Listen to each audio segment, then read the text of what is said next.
pain wasn't magical. It was medical. Imagine the sensation of your own bones breaking. Imagine your ribs snapping one by one to form a waist. Imagine your tailbone shattering and splitting to form legs. Imagine the agony of compressing 20 feet of cold, coiled muscle into the fragile, upright cage of a human skeleton. Imagine the skin peeling away from your body, exposed and burning not once, but thousands of times over a millennium. I know what you're thinking. Shape-shifting snake women, 1,000-year cultivation. This sounds like Lord of the Rings fan fiction. But strip away the mythology, and you're left with biology. She wasn't casting spells, she was rewriting her genome.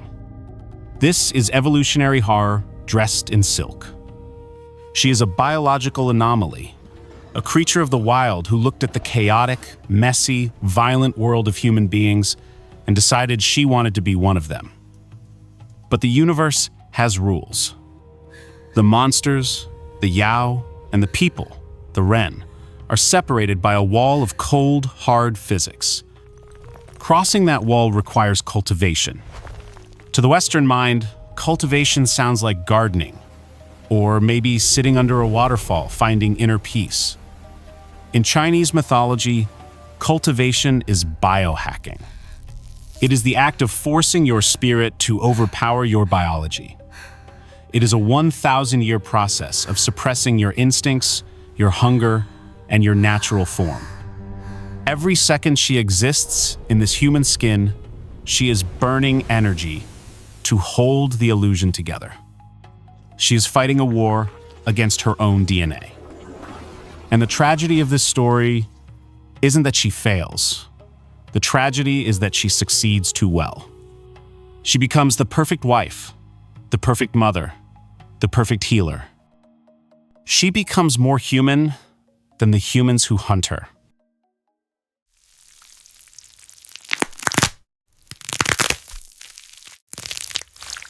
She was not always this way. 800 years earlier, she was a nightmare. In the dark years of the Tang Dynasty, she was a parasite, a man-eater. She would take the form of a beautiful woman, lure young men into her bed, and consume their vital essence. She was a creature of pure id. She was the thing parents warned their children about. Do not trust the wild. Do not trust the dark. Then, she failed a hunt. A child found her coiled in a rice field and didn't scream, just stared. She tasted something sharper than fear, curiosity. She began watching humans the way humans watch fire. She saw their fragility, their cruelty, and their strange, illogical capacity for love. She wanted that life. She shed the animal state, she shed the malice, she shed the scales. She stood up on new, trembling legs. The air was too loud. The colors were too bright. But she walked into the city of Hangzhou not as a monster, but as a woman named Bai Suzhen. She hunted for the perfect cover. She scanned the herd in Hangzhou, filtering for weakness. She isolated him on the broken bridge at West Lake, China's version of Central Park crossed with the Lake of Geneva. His name was Shu Xian, a nobody, a humble, slightly cowardly pharmacist's assistant. He had no money, no status, and no idea that the woman standing in the rain could crush his skull. But to a cold-blooded creature, he offered the one thing she couldn't generate herself: warmth. In the mythology, it's often framed as karmic debt. He saved her in a past life. But in our biological lens, it's simpler. He was her heat lamp. His naivety, his harmlessness, it was the stable environment she needed to incubate her human soul. They married. They opened a pharmacy. The predator successfully domesticated herself.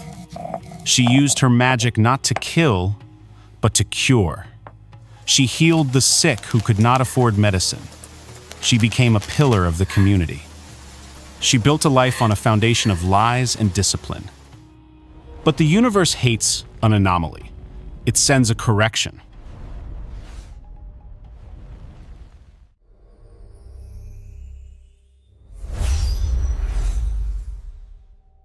The correction arrives in the form of an elderly, golden-robed Buddhist abbot named Fahai.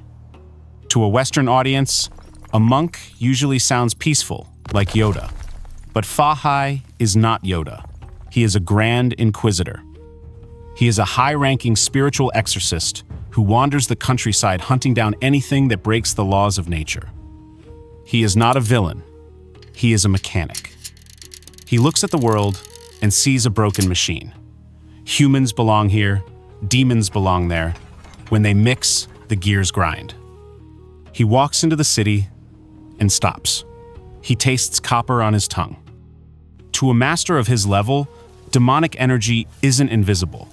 It smells like ozone. It hums like a high-tension wire. He tracks the signal through the noise of the market. He tracks the source to the pharmacy. He watches from the shadows. He sees the beautiful wife grinding herbs. He sees the devoted husband counting coin. But he does not see love. He sees a crime scene. He sees a violation of the natural order. He approaches Suzhen. Your wife is not a woman. She is a python. Suzhen laughs. His wife heals the sick. She tends the garden. She's pregnant with his child. The old man is clearly suffering from heat stroke dementia. But here's the thing. Fahai is right. And that's what makes it terrifying. Fahai does not argue.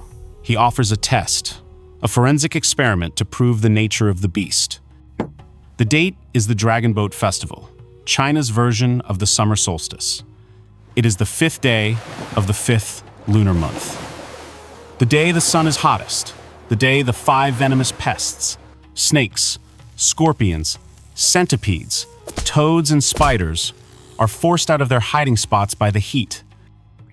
And the weapon is a cup of wine spiked with Realgar.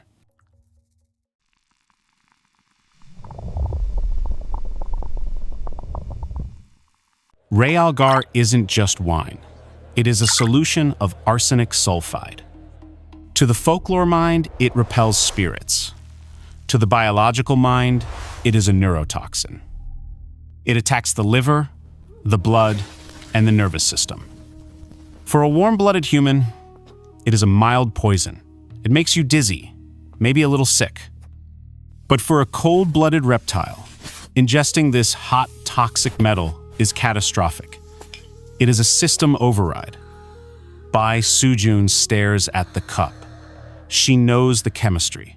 She knows that drinking that wine will disrupt the delicate flow of energy she uses to maintain her human form. It will crash her internal computer. But Suzhen, prompted by the monk, insists.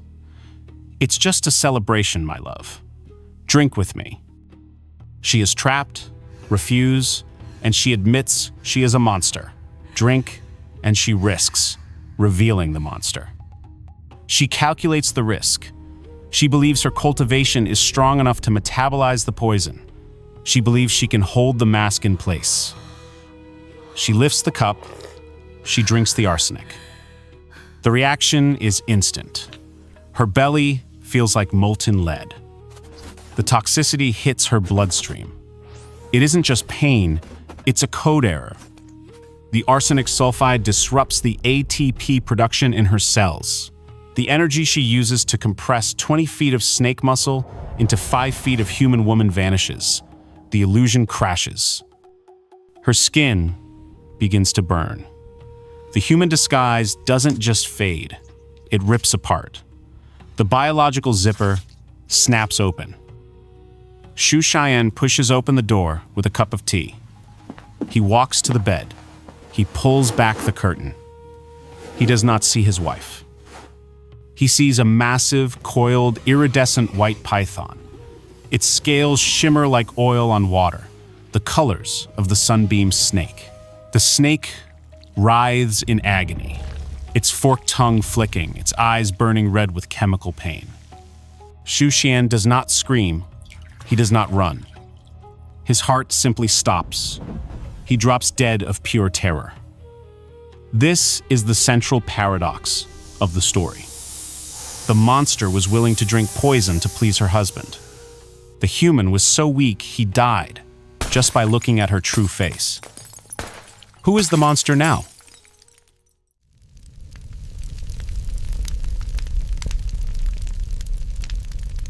The story should end here. The husband is dead, the demon is revealed, the monk wins. But Bai Suzhen is not done. She wakes to a cold body and a ruined life. She does not mourn. She goes to war. She realizes that to save him, she needs a miracle. She needs the Immortal Herb, a fungus that grows on the sacred Mount Ume, the home of the gods. This is the equivalent of Prometheus stealing fire. She flies to the celestial mountains. She is pregnant now, carrying Shushine's child, but she throws herself into combat against the guardians of the herb. She isn't fighting generic guards. She is fighting the crane and the deer, celestial apex predators designed to hunt snakes. It is an aerial dogfight, white scales against iron beaks.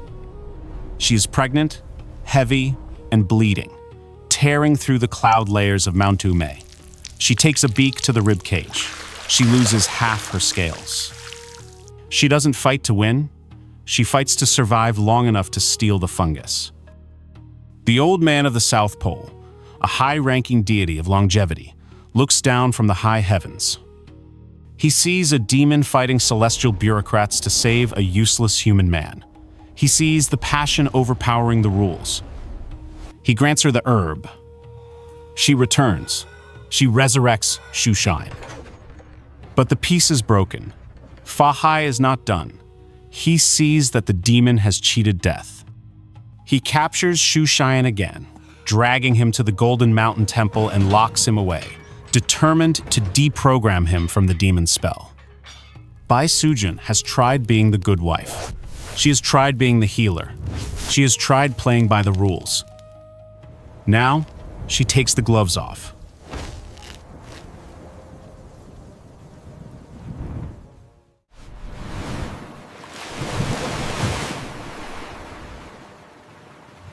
She arrives at the Golden Mountain Temple not as a woman, but as a general.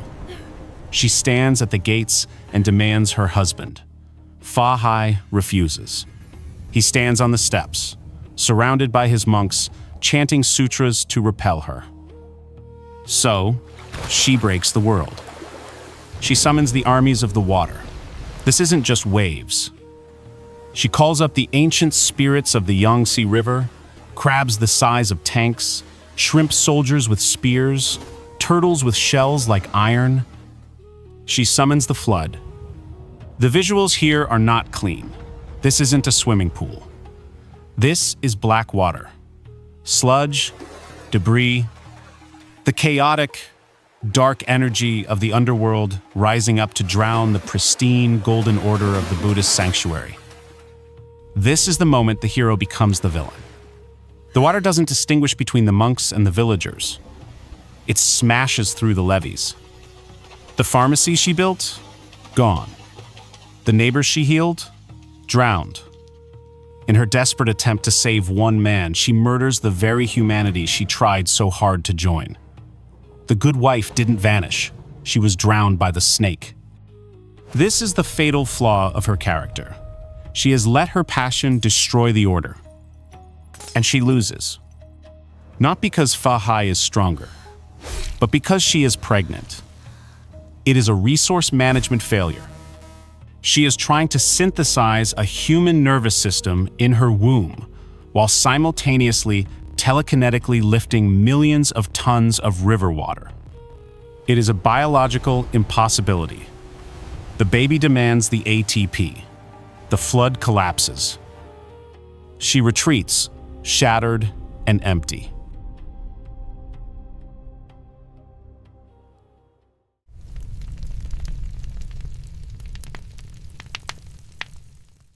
The end is inevitable. She gives birth to her son, and in that moment of vulnerability, Fahai strikes. He uses his golden alms bowl, a monk's begging cup, now weaponized into a containment field. He holds it up, and it emits a light that swallows her whole. He imprisons her beneath the Leifeng Pagoda, a 5-story brick tower on the banks of West Lake, built specifically to be her tomb. But a prison isn't enough. He needs a seal. If you play modern games like Black Myth, Wukong, you know the imagery. The Purple Talismans. He seals the prison with these glowing paper strips, covered in vertical Sanskrit, the ancient world's version of a maximum security lockdown code. The bricks of the pagoda pressed down, filled with the hidden scrolls of the Da Ra Ni Sutra, protective mantras designed to cage demonic energy. The sentence is eternal. Not until the West Lake dries up and the Thunder Peak collapses shall the white snake rise again. It is a life sentence for the crime of trying to be human.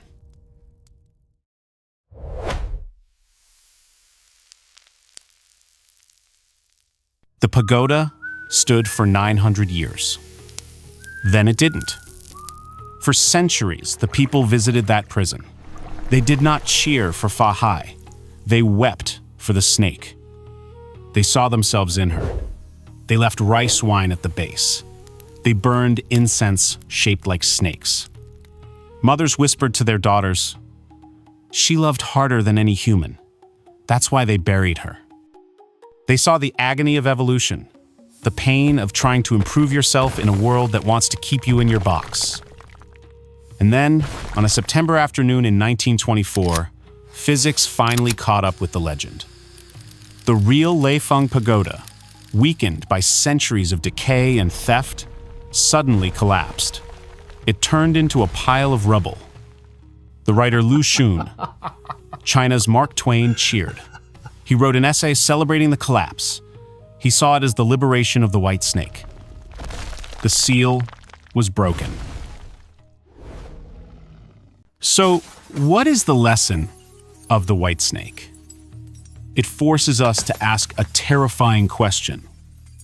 What is a human? Fahai believed humanity was a club you had to be born into. If you were born a snake, you stayed a snake.